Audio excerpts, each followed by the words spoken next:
खुशखबरी है पाकिस्तान के लिए और उसका ताल्लुक है जनाब स्पोर्ट्स के मैदान से, जहां पे सऊदी अरब के दारुल हुकूमत रियाज के अंदर बेसिकली इस्लामिक सॉलिडारिटी गेम्स खेली जा रही हैं और वहां पे पाकिस्तान के Olympic gold medallist Arshad Nadeem उन्होंने जेवलिन थ्रो के अंदर जनाब गोल्ड मेडल जो है वो अपने नाम किया है। अरशद नदीम ने 83.05 मीटर की थ्रो फेंक कर गोल्ड मेडल जो है वो जीता है और पाकिस्तान ही के मोहम्मद यासिर सुल्तान ने 76.04 मीटर थ्रो के साथ जो है वो सिल्वर मेडल भी जो है वो अपने नाम किया है।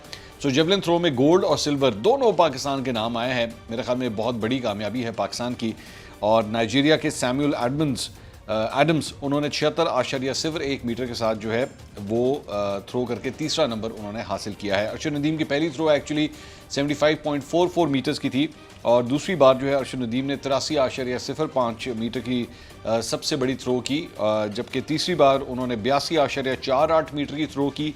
चौथी बारी में अरशद नदीम जो है लंबी थ्रो करने में नाकाम रहे, जबकि पांचवीं बारी के अंदर जो है उनकी जो थ्रो थी वो फाउल थी। सो इसलिए 83.05 मीटर्स की जो थ्रो थी वो कंसिडर की गई और उसके मुताबिक जो है वो अरशद नदीम ने ये गोल्ड मेडल जो है वो अपने नाम किया है।